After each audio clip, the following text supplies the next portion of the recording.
Aujourd'hui, la République démocratique du Congo a légiféré sur la santé de la reproduction. D'où venons-nous? L'activité commence en 1976 où a été déclarée l'année des Nations Unies pour les femmes. Et cette décennie a organisé des rencontres internationales femmes et santé. C'est à la 11e rencontre internationale femmes et santé en septembre 2011 dans laquelle s'est retrouvées certaines femmes congolaises que toute l'histoire est partie. Revenant de cette réunion, les femmes congolaises se sont rendues compte que la République démocratique du Congo n'avait pas de dispositions assez claires sur la santé de la reproduction.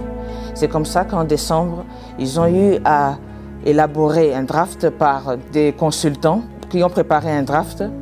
Mais comme la République démocratique du Congo donne deux possibilités de pouvoir légiférer, soit par passant par le projet de loi qui vient du gouvernement, soit par une proposition de loi venant d'un député ou d'un sénateur. C'est comme ça que le choix a été porté par deux députés à l'époque, Mme Marie-Ange Lukiana et F. Bazaïba, pour pouvoir porter la proposition de loi. Une fois que cette proposition de loi a été portée, elle a été présentée au niveau de l'Assemblée nationale pour qu'elle puisse connaître son parcours. Ce n'est qu'en mars 2014, le dernier jour de la session, que la loi sera présentée à l'hémicycle pour qu'elle soit votée. Et lors de la présentation, une fois terminée, il y a eu une motion venant d'un honorable qui a demandé à ce que l'on ne puisse pas légiférer sur la santé de la reproduction au pied de l'article 123.5 de la Constitution, parce que estimant que la République avait déjà une loi sur la santé publique de manière générale, et il n'avait pas lieu de pouvoir légiférer sur une spécificité qui était la santé de la reproduction. Et pour pouvoir, après cette présentation, l'hémicycle s'est divisé en deux. Les uns étaient pour cette intervention, les autres ont estimé qu'il fallait légiférer sur la santé de la reproduction.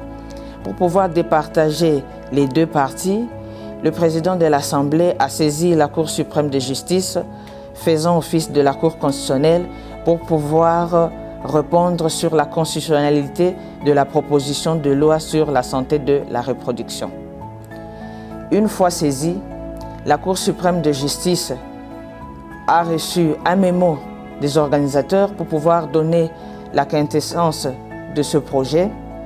Malheureusement, pendant le parcours de cette loi au niveau de la Cour suprême de justice, il y a eu la scission de la Cour suprême de justice telle que c'était déjà prévu, qu'elle devait être scindée en trois institutions, à savoir la Cour constitutionnelle, le Conseil d'État et la Cour de cassation. Et donc en juillet 2015, l'exercice a été encore refait de pouvoir saisir le président de la Cour constitutionnelle pour pouvoir trancher sur la constitutionnalité de la loi sur la santé de la reproduction.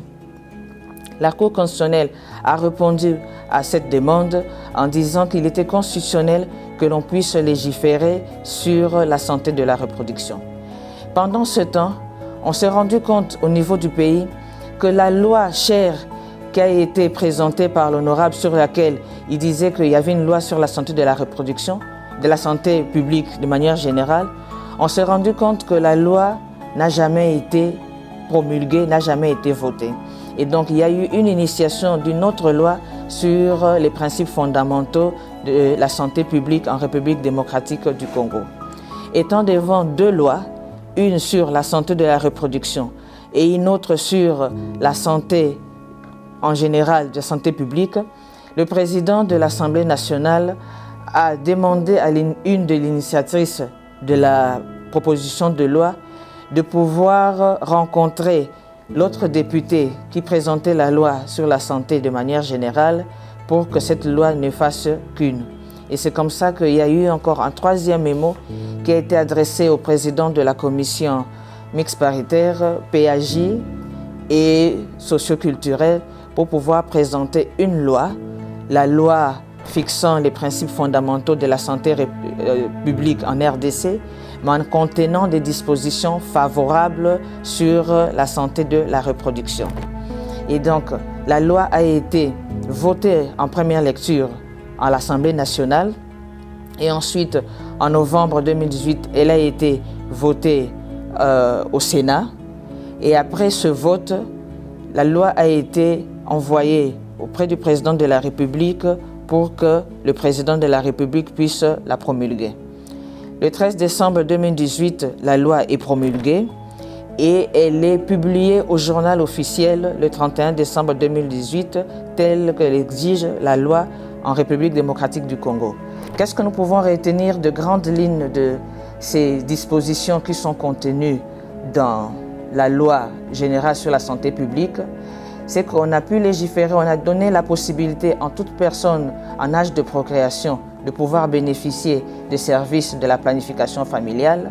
Et pour la question des services de la planification familiale, puisque c'est une question qui concerne deux conjoints, et là nous parlons des personnes légalement mariées, on dit qu'il faut qu'on ait le consentement écrit des deux personnes.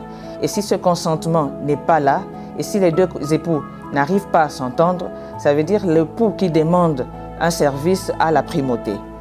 Mais par contre, pour la question de nombre d'enfants ou l'espacement des naissances, la primauté revient à la femme. Donc en cas de désaccord entre l'homme et la femme, c'est la volonté de la femme qui prime. Qu'est-ce que nous pouvons retenir de cet exercice qui a été fait de 2011 jusqu'à voir la loi en 2018?